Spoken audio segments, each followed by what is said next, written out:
Conspiracy theories are emerging. Is China using its iron-fisted tactics to get an upper hand in this crisis? Here's a report.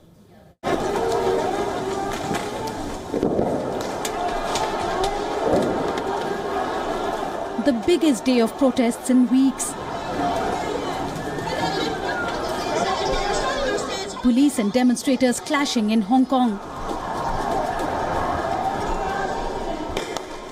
Demonstrators ignored police orders not to enter the city's business district in order to protest outside the Beijing liaison office.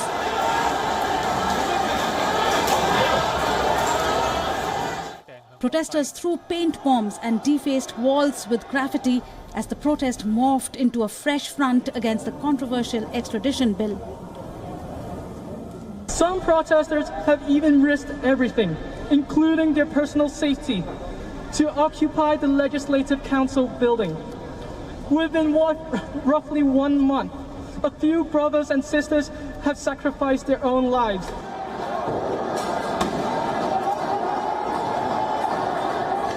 Soon, police fired tear gas to disperse the crowd.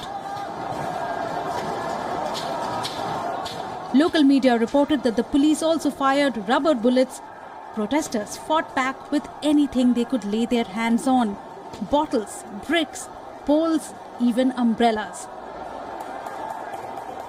It was the 7th consecutive week of protests. China was quick to condemn the actions of the protesters. The Chinese state media People's Daily said the protest was an open challenge to the authority of the central government. Many are asking, are Hong Kong protests just an excuse for China to crack down heavily on young protesters?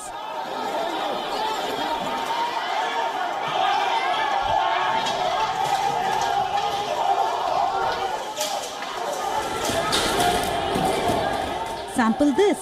Masked men attacked anti-government protesters and commuters at a Hong Kong train station. The group, many wielding sticks and clad in white t-shirts, flooded into a mass transit railway station in the rural Wion Long district. They mercilessly attacked passengers, including the women. A young man can be seen pleading to stop attacking ordinary citizens. But were these masked men taking orders from China? A video emerged of police officers slipping away as chaos reigned. Even journalists were not spared. A Hong Kong journalist was brutally charged at and attacked. One Hong Kong opposition lawmaker at the station confirmed that the police did not protect the public and allowed the masked men to run rampant. The masked men are suspected to be members of the Chinese mafia called the Triad. Politicians and activists have linked Hong Kong's shadowy network of Triad criminal gangs to political intimidation and violence in recent years. Hong Kong police are well trained and have the capacity to protect key government buildings. But on the 1st of July, police officers appeared to go missing just shortly before demonstrators broke into the Legislative Council building. A conspiracy theory followed that the withdrawal was deliberate. China wanted the protesters to vandalize the government building, damaging the community's sympathy for those young protesters.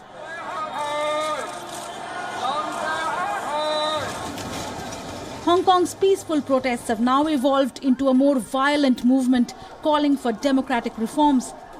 But as protesters ask for complete scrapping of the extradition bill, the events have transformed into a game of power play between China and its special administrative region, Hong Kong. Bureau Report, Wion, World is One.